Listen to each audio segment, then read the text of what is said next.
अस्सलामु अलैकुम वरहमतुल्लाहि वबरकातुहू।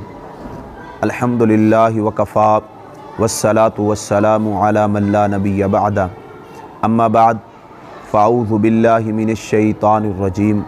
बिस्मिल्लाहिर रहमानिर रहीम। क़ाल अल्लाहु तबारक व तआला फ़ी कलामिहिल मजीद वल फ़ुरक़ानिल हमीद। यौम युक्शफ़ु अन साक़िन व युदअऊन इलस सुजूदि फ़ला यस्ततीऊन ख़ाशिअतन अबसारुहुम तरहक़ुहुम ज़िल्लह वक़द कानू युदअऊन इलस सुजूदि वहुम सालिमून। मोहतरम भाइयों, नमाज के हवाले से हमने एक दुरूस का सिलसिला शुरू किया है। आज के दर्स में सिर्फ़ नमाज की अहमियत के हवाले से सूरत कलम की 42, 43 आयात का तर्जमा और तशरीह हाज़िर खिदमत है। अल्लाह ताला ने इस मकाम पर कुफ़ार मुनाफिकीन की हालत को वाज़ेह किया है और फ़रमाया है यौम युक्शफ़ु अन साक़िन व युदअऊन इलस सुजूदि फ़ला यस्ततीऊन।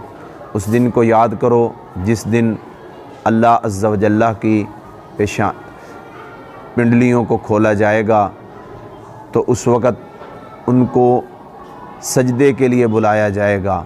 मोमिन भी होंगे, मुनाफिक, कुफ़ार सब खड़े होंगे। तो तफसीर में है कि सब जो है वो सजदा कर लेंगे, मोमिन करेंगे जो दुनिया में करते थे।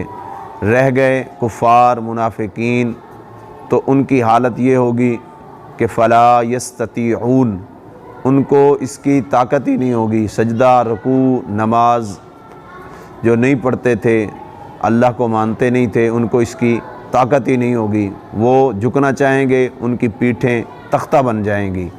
तो आगे अल्लाह ताला फरमाते हैं वक़द कानू युदअऊन इलस सुजूदि वहुम सालिमून। इनको सजदे के लिए बुलाया जाता था दुनिया में, उस वक़्त ये सही सलामत थे, लिहाजा इन्होंने दुनिया में सजदा नहीं किया। आज भी इन्हें इसकी तौफ़ीक नहीं होगी, तो ये एक ज़िल्लत और रुसवाई का आलम होगा। दुआ करो अल्लाह ताला हमें इस ज़िल्लत और रुसवाई से महफूज फ़रमाए, दुनिया में ही हमें ईमान, अमल साले, नमाज की पाबंदी की तौफ़ीक अता फ़रमाए। व आखिरु दावाना अनिल हम्दुलिल्लाहि रब्बिल आलमीन।